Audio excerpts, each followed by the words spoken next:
ഞാൻ ചിരിച്ചപ്പോഴും ഞാൻ കരഞ്ഞപ്പോഴും എന്റെ സന്തോഷത്തിലും എന്റെ ദുഃഖത്തിലും നീ എന്റെ കൂടെയുണ്ടായിരുന്നല്ലോ ജിബ്രീൽ. എന്നെ യാത്രയാക്കാൻ എന്തേ നീ വരാത്തത്? എന്നെ യാത്രയാക്കാൻ ഈ അവസാന സമയത്ത് നീ എന്തേ വരാത്തത്? അല്ലാഹുവിന്റെ പ്രവാചകനോട് കരഞ്ഞുകൊണ്ട് ജിബ്രീൽ പറയുന്നു, നബിയേ യാ റസൂലല്ലാഹ്, അല്ലാഹുവിന്റെ പ്രവാചകരെ, ഈ കിടപ്പ് കാണാൻ എന്നെ കൊണ്ട് കഴിയുന്നില്ല നബിയേ, ഈ കിടപ്പ് കാണാൻ എന്നെ കൊണ്ട് കഴിയുന്നില്ല നബിയേ. അല്ലാഹുവിന്റെ റസൂൽ അവിടെന്ന് ചോദിക്കുന്നു, ജിബ്രീൽ എനിക്ക് സന്തോഷമുണ്ടാക്കുന്ന എന്തെങ്കിലും ഒന്ന് പറ ജിബ്രീൽ, എനിക്ക് സന്തോഷമുണ്ടാക്കുന്ന എന്തെങ്കിലും ഒന്ന് പറ ജിബ്രീൽ. ജിബ്രീൽ അലൈഹിസ്സലാം അല്ലാഹുവിന്റെ റസൂലിനോട് പറയുന്നു, നബിയേ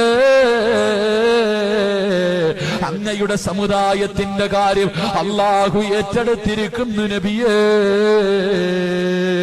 അങ്ങയുടെ സമുദായമുണ്ടല്ലോ, മരിക്കുന്നതിന് ഒരു സെക്കൻഡ് മുമ്പ് തൊണ്ടക്കുടിയിലേക്ക് റൂഹെത്തുന്നതിന് ഒരു സെക്കൻഡ് മുമ്പെങ്ങാട് അല്ലാഹുവിന്റെ നബിയേ അങ്ങയുടെ ദാസന്മാര് തൗബ ചെയ്താൽ അല്ലാഹു അവന്റെ തൗബ സ്വീകരിക്കും നബിയേ.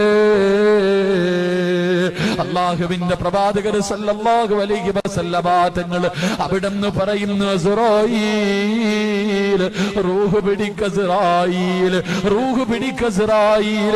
അസ്റായീൽ അലൈഹിസ്സലാം റൂഹ് പിടിക്കാൻ തുടങ്ങുകയാ. ഈ പ്രപഞ്ചം തന്നെ സൃഷ്ടിക്കാൻ കാരണക്കാരനായ അസ്റഫുൽ ഖൽഖായ തങ്ങളുണ്ടല്ലോ, അവിടത്തെ കാലിന്റെ തള്ളവരിൽ നിന്ന് റൂഹ് പിടിക്കാൻ തുടങ്ങുകയാണ്. എന്റെ പ്രിയമുള്ളവരെ, റൂഹ് പിടിച്ച് കടന്നു വരുമ്പോ അല്ലാഹുവിന്റെ റസൂലുണ്ടല്ലോ, അല്ലാഹുവിന്റെ റസൂലുണ്ടല്ലോ, അവിടെന്ന് പറയുന്നു, അസ്റായീൽ ഒന്ന് പതുക്കെ പിടിക്ക, അസ്റായീൽ ഒന്ന് പതുക്കെ പിടിക്ക, അസ്റായീൽ.